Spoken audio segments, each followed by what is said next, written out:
नमस्कार दोस्तों, जय हिंद। आज हम देखेंगे दंड प्रक्रिया संहिता 1973 की धारा 9। धारा 9 बताता है सेशन न्यायालय के बारे में। सेशन न्यायालय मतलब कि आता है सेशन जज। अब सेशन जज के बारे में जो प्रावधान किया गया है वो धारा 9 में किया गया है। तो धारा 9 क्या बोलते हैं उसको हम लोग देखते हैं। तो धारा 9 के बारे में बताता है धारा 9 सेशन न्यायालय। सेशन न्यायालय है सेशन जज, जिसे सामान्यतः बोलचाल की भाषा में डीजे कहा जाता है। और डीजे जो होता है उसी को सेशन जज बोलता है। जब वो क्रिमिनल का केस देखता है तो सेशन जज रहता है, और सिविल देखते हैं तो डीजे कहलाता है। तो जब सेशन जज की बात करते हैं तो सेशन न्यायालय धारा 9 में बताया गया है। तो धारा 9 क्या बोलते हैं आगे इस प्रकार देखते हैं। राज्य सरकार प्रत्येक सेशन खंड में, अब देखिए सेशन खंड के जो बात बताता है धारा 7 में बताया गया है। प्रादेशिक खंड में देखते हैं तो धारा 7 में बताया गया है प्रत्येक राज्य एक सेशन खंड होगा और उसमें सेशन खंडे होंगे। मतलब क्या है, प्रत्येक राज्य एक सेशन खंड होगा तथा प्रत्येक जिला भी एक सेशन खंड होगा। तो उसमें क्या है, देखिए राज्य सरकार प्रत्येक सेशन खंड के लिए, मतलब ये है मान के चलो कि प्रत्येक जिला के लिए एक सेशन न्यायालय स्थापना करेगी। तो क्या है, पहले क्लॉज बताते हैं राज्य सरकार जो है प्रत्येक जिले के लिए एक सेशन न्यायालय स्थापना करेगी। अब दूसरा इसकी क्लॉज बताता है प्रत्येक सेशन न्यायालय में एक न्यायाधीश पीठासीन होगा। मतलब ये है प्रत्येक सेशन न्यायालय होगा तो उसमें एक सेशन जज भी बैठेगा। एक सेशन जज भी बैठेगा जो उच्च न्यायालय द्वारा नियुक्त किया जाएगा। जो किसके द्वारा नियुक्ति रहेगा, सेशन जज रहेगा, वो हाई कोर्ट के द्वारा अपॉइंटेड रहता है।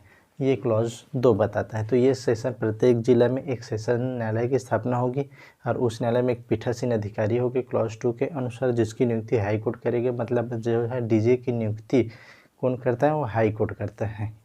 अब क्लॉज 3 बताता है उच्च न्यायालय अपर सेशन न्यायाधीश और सहायक सेशन न्यायाधीशों को भी सेशन न्यायालय में अधिकारिता का प्रयोग करने के लिए नियुक्त कर सकता है। तो ये बात जो बताता है जो उच्च न्यायालय के बारे में जो बताया अपर सेशन न्यायाधीश और सहायक सेशन न्यायाधीश, जैसे कि अब एक जिले में है सिर्फ एक सेशन जज भी संपूर्ण कार्य को नहीं कर सकते, तो उसके लिए एक अतिरिक्त सेशन न्यायाधीश, और जहाँ बड़ा एरिया रहता है जहाँ तो वहाँ क्या है सहायक सेशन न्यायाधीशों के बारे में भी उपबंध करता है। मतलब जो अतिरिक्त अपर सेशन न्यायाधीश रहेगा और साथ ही सहायक सेशन न्यायाधीशों के बारे में भी उपबंध करता है। सहायक सेशन न्यायाधीश के बारे में जो शक्तियाँ हैं वो आगे हम लोग देखेंगे कि इसकी कितनी शक्तियाँ हैं, कितनी पावर तक ये सज़ा दे सकते हैं, उसके बारे में उपबंध है। धारा 29 में बताया गया है कि सेशन न्यायाधीश सहायक सेशन न्यायाधीश कितनी तक सज़ा दे सकते हैं। तो इसको सज़ा देने का प्रावधान रहता है 10 वर्ष तक रहता है,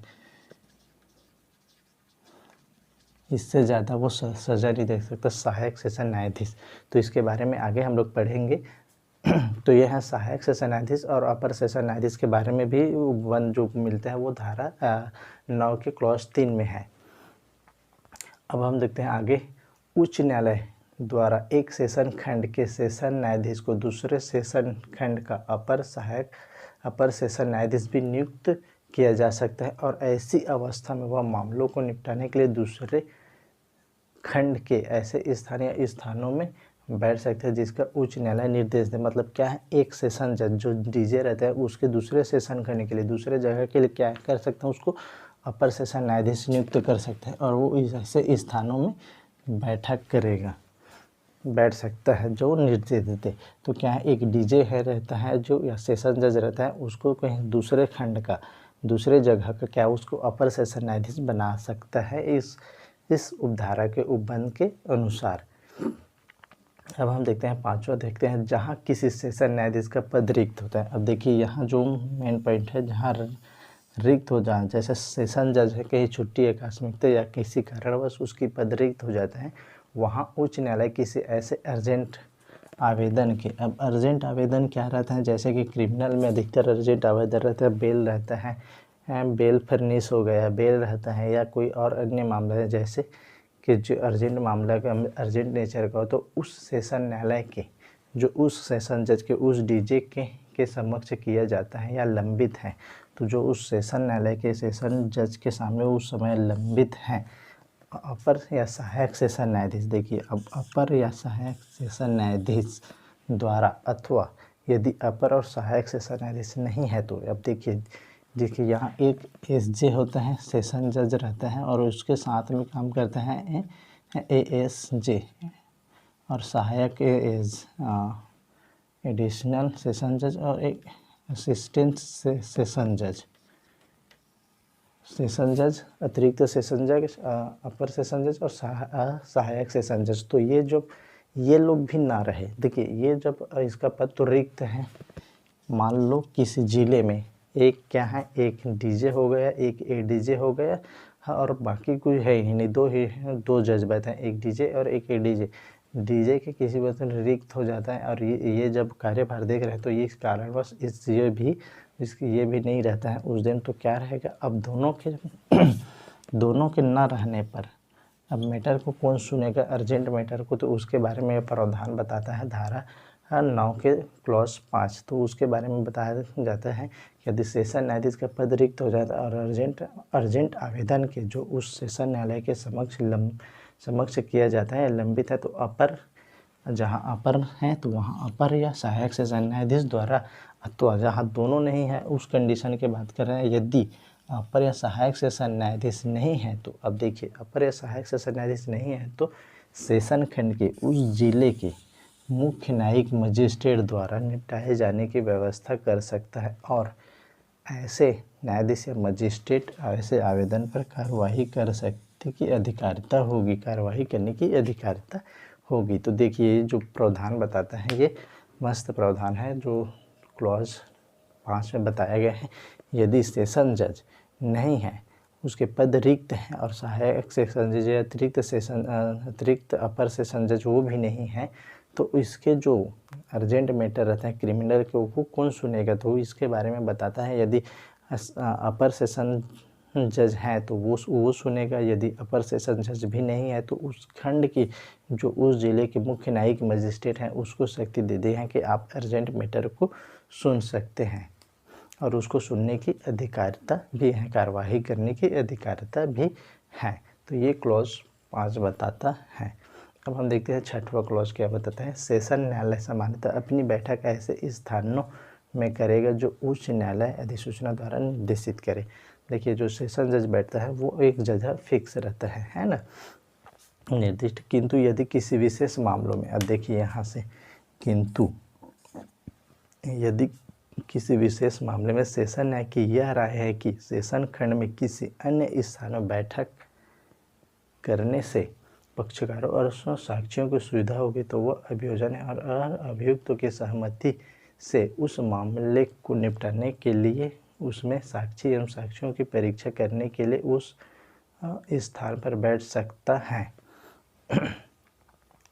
अब देखिए जब क्या है, सेशन जज का जो बैठने का जगह रहता है वो फिक्स रहता है हाई कोर्ट के द्वारा, लेकिन यदि कोई सेशन जज यह चाहे कि कोई विशेष मामला है जिसमें उस सेशन खंड के किसी अन्य स्थान में भी बैठ सकता है, क्योंकि विशेष मामले से साक्षियों की सुविधा होगी या पक्षकार की सुविधा के लिए वो किसी अन्य स्थान में भी बैठ सकता है। लेकिन अन्य स्थान में बैठने से क्या होगा, वो दोनों अभियोजन और अभियुक्त को सुनेगा, उसके पश्चात वो किसी अन्य स्थान में भी बैठ सकता है। तो ये है धारा 9 जो सेशन न्यायाधीश और सहायक सेशन न्यायाधीश के बारे में प्रावधान करता है। तो ये धारा 9 की बात देख ली है। अब हम लोग धारा 10 देखेंगे जिसमें अपर सेशन न्यायाधीश और सहायक सेशन न्यायाधीश अधीनस्थ के बारे में है, तो वो हम धारा 10 देखेंगे। अधिकता देखिए एक क्वेश्चन आया था जो छत्तीसगढ़ में 2009 में एक क्वेश्चन आया था कि सहायक सेशन न्यायाधीश के बारे में कहाँ प्रावधान रखा है, तो प्रावधान कहाँ दिया है, सहायक सेशन न्यायाधीश के बारे में प्रावधान दे हैं धारा 9 के क्लॉज 2 में दे रखा है कि इसमें सहायक सेशन न्यायाधीश के प्रावधान हैं। अब देखेंगे इसकी 10 जो सहायक सेशन न्यायाधीश और अपर सेशन जज हैं उसके बारे में उपबंध धारा 10 को देखते हैं। धन्यवाद। अब हम धारा 10 की ओर आगे बढ़ते हैं। धारा 10 बताता है सहायक सेशन न्यायाधीश का अधीनस्थ होना। जो सहायक सेशन न्यायाधीश रहता है, जो असिस्टेंट सेशन जज रहता है, वो किसके अधीनस्थ होंगे, इसके बारे में प्रावधान किया गया है। धारा 10 बताता है, देखिए अतिरिक्त सेशन न्यायाधीश के बारे में ये प्रावधान नहीं है कि वो किसके अधीनस्थ होंगे, लेकिन सहायक सेशन न्यायाधीश के बारे में प्रावधान है कि वो किसके अधीनस्थ होंगे। तो ये धारा 10 बताता है सहायक सेशन जज रहता है वो किसके अधीनस्थ होंगे, तो ये बताते हैं धारा 10। तो धारा 10 के क्लॉज 1 पढ़ते हैं, क्या बताता है, सब सहायक सेशन न्यायाधीश, जितने भी सहायक सेशन न्यायाधीश होंगे उस सेशन न्यायाधीश के अधीनस्थ होंगे जिसके न्यायालय में भी अधिकारिता का प्रयोग करते हैं। तो ये जो बेसिकली देखी जाए तो क्या होगा, जो से सहायक सेशन जज रहेगा वो क्या है डीजे या एसजे जो सेशन जज रहते हैं उसके अधीनस्थ होंगे। तो ये क्लॉज 1 बताता है जो सहायक सेशन न्यायाधीश रहेंगे वो सेशन जज के अधीनस्थ होंगे और उसी के अधिकारिता के अधीन वो प्रयोग करेंगे। अब क्या है दूसरा क्लॉज बताते हैं सहायक सेशन न्यायाधीश ऐसे सहायक सेशन न्यायाधीशों में कार्य वितरण के बारे में इस संहिता से जो CRPC के हैं इस संहिता से संगत नियम समय समय पर बना सकते हैं। तो देखिए जो उसके कार्य वितरण रहेगा सहायक सेशन जज के कार्य वितरण रहेगा उसके बारे में नियम बनाएगा कौन, सेशन जज क्या है उसके बारे में नियम बनाकर वो सहायक सेशन न्यायाधीशों के बारे में कार्य वितरण करेंगे। तो ये कार्य वितरण के बारे में बताते हैं सहायक सेशन न्यायाधीशों के बारे में कार्य वितरण के प्रावधान किया गया है वो क्लॉज 2 में किया है 10 के। अब हम लोग देखते हैं आगे जो बताया गया है उसके बारे में है क्लॉज 3 का बताता है सेशन न्यायाधीश अपनी अनुपस्थिति में या कार्य करने की असमर्थता, देखिए अनुपस्थिति और कार्य करने की असमर्थता ये दो कंडीशन लगाया गया है धारा 10 के क्लॉज 3 में। और हम लोग धारा 9 पढ़े हैं, धारा 9 के क्लॉज 5 में क्या है पद रिक्त के बारे में प्रावधान किया, जब उसका पद रिक्त हो जाए तब प्रावधान किया गया है धारा 9 के क्लॉज 5 में। अब ये जो प्रावधान किया है धारा 10 के क्लॉज 3 में प्रावधान किया गया वो अनुपस्थिति या कार्य करने की असमर्थता के बारे में है। तो जब कार्य करने की असमर्थता या अनुपस्थिति की स्थिति में किसी अर्जेंट आवेदन के कोई अर्जेंट आवेदन रहता है और वो कार्य करने की असमर्थता है या उसकी अनुपस्थिति है, जैसे किसी कारणवश बीमारी या गंभीर बीमारी के कारण वो कोर्ट में नहीं आ पा रहा है, तो उसके कार्य करने की असमर्थता की स्थिति में अपर या सहायक सेशन न्यायाधीश के द्वारा सेम प्रावधान जो है वो 9 सेक्शन 9 क्लॉज 5 में बता रखा है। और जो इसी में उसमें सिर्फ एक है वो पद रिक्ति है, ये अनुपस्थिति और कार्य असमर्थता के बारे में है। तो क्या अर्जेंट आवेदन रहेगा वो अपर या सहायक सेशन न्यायाधीश द्वारा, और यदि दोनों ना हो अपर और सहायक सेशन न्यायाधीश ना हो तो क्या होगा, यदि कोई अपर या सहायक सेशन न्यायाधीश ना हो तो CJM जो उस सेशन खंड का रहेगा वो CJM के द्वारा निपटाए जाने के लिए व्यवस्था कर सकता है। तो जब दोनों ना हो अपर सेशन जज ना हो और सहायक सेशन जज ना हो तो वो किसके द्वारा निपटाए जाएंगे, अर्जेंट माध्यम उस सेशन खंड के CJM के द्वारा उस मामले अर्जेंट आवेदन को निपटाने की व्यवस्था कर सकता है। और यह समझा जाएगी कि ऐसे प्रत्येक न्यायाधीश या मजिस्ट्रेट को ऐसे आवेदन पर कार्रवाई करने की अधिकारिता है। तो जो उसके द्वारा कार्रवाई किया जाएगा अपर सेशन न्यायाधीश या सहायक सेशन न्यायाधीश के द्वारा या CJM के द्वारा, तो यह समझा जाएगा कि उसे उस आवेदन पर कार्रवाई करने की अधिकारिता है।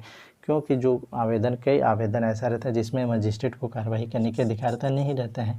तो अब क्या है जब वो अपनी अधिकारिता का DJ लेवल का पावर की अधिकारिता का प्रयोग करेंगे तो यह समझा जाएगा कि उस आवेदन में उसको कार्रवाई करने की अधिकारिता है। ये प्रावधान कर दिया गया है धारा 10 के क्लॉज 3 में। तो ये एक देखते हैं कि उसकी कार्य करने की असमर्थता या अनुपस्थिति में वो अपने कार्य को किसके ऊपर देके जाता है, वो रहता है अपर या सहायक सेशन न्यायाधीश या दोनों नहीं के होने कंडीशन रेयर कंडीशन में उसके CJM के द्वारा इसका उपयोग कर सकता है।